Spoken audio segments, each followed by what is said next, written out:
mga sirena. May isang lalaking nagbabantay sa crow's nest sa isang lumang kahoy na barko. Malalim na ang gabi nang ang isang nakakilabot na boses ay umalingaw-ngaw sa dilim. Ang tunog ay nakakaakit. Natulala sila noong narinig ito. Ngayon, ang lumang barko ay naglayag patungo sa pinagmumulan ng tunog. May hamog na paparating! May hamog na paparating! Dahan-dahan pumasok ang barko sa hamog at bigla itong nawala ng kontrol. Tinig ang sigawan at hiyawan ng mga tao sa loob ng barko. Pero pagkatapos ng ilang sandali, tumahimik ang lahat. Taong 1630, naglayag si Alexander Fleming mula sa London para sa kanyang unang paglalakbay sa dagat. Nakumpleto niya ang kanyang pag-iensayo bilang kapitan ng London. Ngunit ukol sa batas, kailangan niya munang tapusin ang kanyang tungkulin bilang quartermaster sa unang 6 na buwan bago maging kapitan. Pagkatapos noon, doon pa lamang siya papayagan ng gobyerno ng London na maglayag mag-isa. Umapak si Alexander sa itinalagang barko sa kanya ang Centurion. Nakipagkamay siya sa kapitan si Henry Morgan. Maligayang paglalayag, Alexander. Naway magustuhan mo itong Centurion. Salamat, Kapitan. Inaasahan ko ang maayos at produktibo nating pagsasama. Alexander, ang susunod nating gagawin ay maihatid ang kargamento sa isla ng Galapagos. Kung babasbasan tayo ng karagatan, makakarating tayo sa loob ng 80 araw. Pagkatapos nun, mananatili ang barko sa pantalan sa susunod na 5 araw habang ito ay pinupuno ng mga kargamento at 80 araw muli para makabalik dito. Handa ka na ba? Oo naman, Kapitan. Ito ang tandaan mo. Gagampanan mo ang tungkulin bilang quartermaster. Ang iyong post ay kasing importante at bigat ng isang kapitan. Ikaw ang aalalay sa akin at pagbibigyan ng mga payo. Kapag hindi ako pwede, ikaw ang papalit sa akin. Kapitan! Sa susunod na araw, si Henry at Alexander ay sinamahan ng 20 pang mga maglalayag na nakadestino sa Centurion. Isang araw, habang ang kapitan ay nasa cabin, may 2 maglalayag na nag-uusap sa quarterdeck. Si Alexander ang may hawak sa manibela at sa quarterdeck nang marinig niya ang kanilang pinag-uusap. Hoy, narinig mo na ba? Ang alin? Sa nasagap ko, ang barko natin ay patungo sa isla ng Galapagos. Oo, tama ka dyan. Ngunit hindi ba yun puno ng sirena? May mga narinig akong storya na isang maglalayag na ang naakit sa kanilang mga kanta. Ikaw matutokso na lumapit sa kanila. Kapag ang barko ay patungo na sa kanila, aatakihin ka ng mga sirena kapag ito'y kanilang naabot. Marami akong narinig sa mga kwento nila na kinakain daw nila ang puso ng tao. Sana hindi tayo madamay sa kwento. Marami na ako narinig na kwentong pambata na ganyan. Puro yung kalokohan. Nakapunta na ako doon ng maraming beses. Talaga ba? Ngunit nakapunta ka na ba doon ng gabi? Ibig kong sabihin, gabi na bilog ang buwan? Naglayag ka na ba sa ilalim ng bilog na buwan at walang nangyari sa'yo? Tama ba? Hindi naman sa ganun. Hindi ko pa nararanasan. Pero sabihin mo nga sa akin, ano ang relasyon ng mga sirena at kabilugan ng buwan sa gabi, aking kaibigan?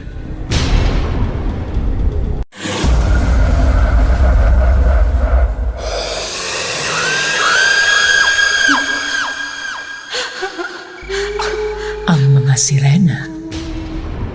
Ito ang unang beses mo na maglalayag ka sa dako na ito. Paano hindi mo alam ang istorya ng Greek goddess na si Demeter at ang Diyos ng underworld na si Hades? Anong kwento na yun? Ito ang nangyari. Nahulog si Hades kay Persephone, ang anak ng Diyos ang si Demeter. Ngunit hindi ito nagustuhan ni Demeter, kaya't nag-utos siya ng 3 demigoddess upang protektahan ang kanyang anak. Ngayon si Hades ay isang mapanilang na Diyos, kaya't nagpanggap siya bilang usa at nilapitan si Persephone. Natuwa si Persephone nang makita ang usa, kaya't napagdesisyonan niyang iuwi ito.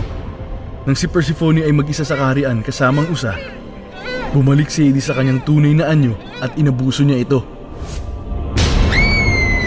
Nang maalerto si Demeter sa atake, siya'y nagalit. Sinumpa niya ang 3 demigoddess at ginawa silang mga sirena. At dun sila binitag sa isla ng Galapagos. Simula ng araw na yun, ang 3 sirena ay naging bato. Tuwing sasapit ang kabilugan ng buwan, sila ay nabubuhay. Naaakit nila ang mga manlalayag at doon papatayin nila ang mga ito. Upang makawala sa sumpa, kailangan nilang makatagpo ng isang manlalayag na may matapang at busilak na puso na pupugot sa ulo nila. Diyos ko, nakakatakot naman pala yung storya na yan. Oo, yun nga. Ano bang itsura ng mga sirena na to? Sila ay sobrang gandang babae. Ngunit sa sumpa ni Demeter, naging kalahating tao at kalahating ibon sila. Sa bewang pababa, meron silang mga balahibo ng ibon at imbes na paa, kuko ng ibon ang meron sila. Meron silang mahahaba at matatalas na kuko, tsaka may mga pakpak sila na pwedeng gamitin upang tangayin ang kanilang biktima, at meron silang mga tuka na sobrang talas. Pinagpipireso nila ang kanilang mga biktima gamit ang kanilang mga tuka. Matapos marinig ito, si Alexander ay nag-ubisang tumawa. Sumigaw siya mula sa kanyang pwesto. Tama na sa mga kalokohan ito. Narinig ko kayo simula kanina. Bumalik na kayo sa mga gawain nyo at huwag na kayo magsayang ng oras. Sa ngayon, aabutin tayo ng taon bago makalapag sa isla ng Galapagos. Ang mga maglalayag ay bumalik sa kanilang mga gawain dahil sa quartermaster. Ang pinakamataas na pwesto ng barko ay ang crow's nest, kung saan nakikita ang mga bagay na paparating mula sa malayo. Ito ay palagi binabantayan ng isang manlalayag. Ang senturyon ay nasa dagat na sa loob ng 19 na araw at dapat na makarating sa Galapagos Island kinabukasan. Bilog ang buwan noong gabing yon, isang manlalayag ang nagbabantay sa crow's nest. Bigla siya ay nagsimulang sumigaw ng malakas. Mayamog na paparating! Mayamog na paparating! Inutusan ni Kapitan Henry si Alexander itigil ang paggalaw ng barko. Alexander, itigil ang paglalayag at ibaba ang angkla. Ay, Kapitan! Tumigil ang barko.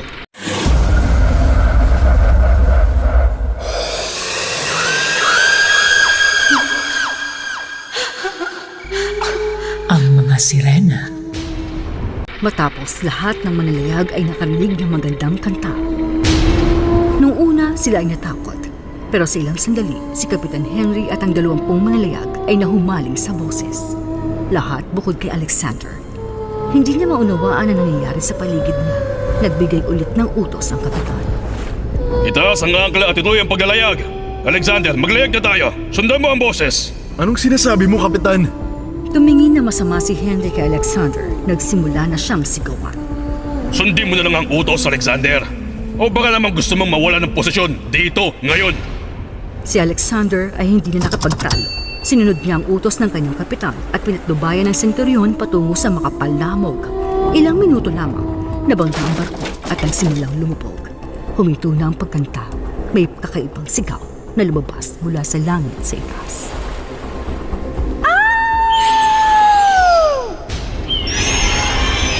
Mayroong kakaibang anyo na nakaibabaw sa lumulubog na barko. Ngunit dahil sa makapal na hamog, mahirap itong makita. Pero lahat ay nagkagulo sa loob ng ilang minuto. Mula hamog, lumitaw ang isang sirena at lumipad pababa at kinuha ang isang marino gamit ang kanyang kuko. Mula sa itaas, ibinagsak niya ang kawawang katawan ng marino sa bato. Nang marinig ang madugong pagsigaw, ang lahat ng mga mandaragat ay nanginig sa takot. Isa-isang pinatay ng mga sirena ang lahat ng mga mandaragat. Si Kapitan Henry ay hindi rin nakaligtas. Ngayon, inilabas ni Alexander ang kanyang espada upang labanan ang mga sirena. Sabay nila siyang inatake. Tumalon siya sa ibabaw ng isa sa mga sirena at kinaligkad siya nito sa ere kasama niya. Nang malapit na siya sa crown nest, pinutol niya ang leeg nito gamit ang kanyang espada. Ligtas siyang nakarating sa crown nest at doon ay inatake siya ng 2 natitirang mga sirena. At sa wakas, nakita na niya ito na malapitan. Nakita niya napakaganda ng mga ito, ngunit ang kanilang mga mata ay namumula at nakakatakot. At ang kanilang mga tuka ay natatakpan ng dugo ng mga patay na mandaragat. Ang kanilang mga haba at matutulis na mga kuko ay sabik na hawakan ng kanyang leeg upang pilipitin ito. Sa susunod na sandali, binuhat nila siya at lumipad sa hangin. Hinila ng isang kamay niya at ang isa naman sa paa. Ang kanyang katawan ay napunit sa 2 piraso at siya'y namatay sa isang malagim na kamatayan. Mula sa araw na yon hanggang ngayon, ang Galapagos Island ay nasa ilalim pa rin ng sumpa ng mga sirena. Kahit ngayon, maraming inosenteng mandaragat ang nawalan ng buhay. Ang mga sirena naghihintay pa rin lumaya sa sumpa.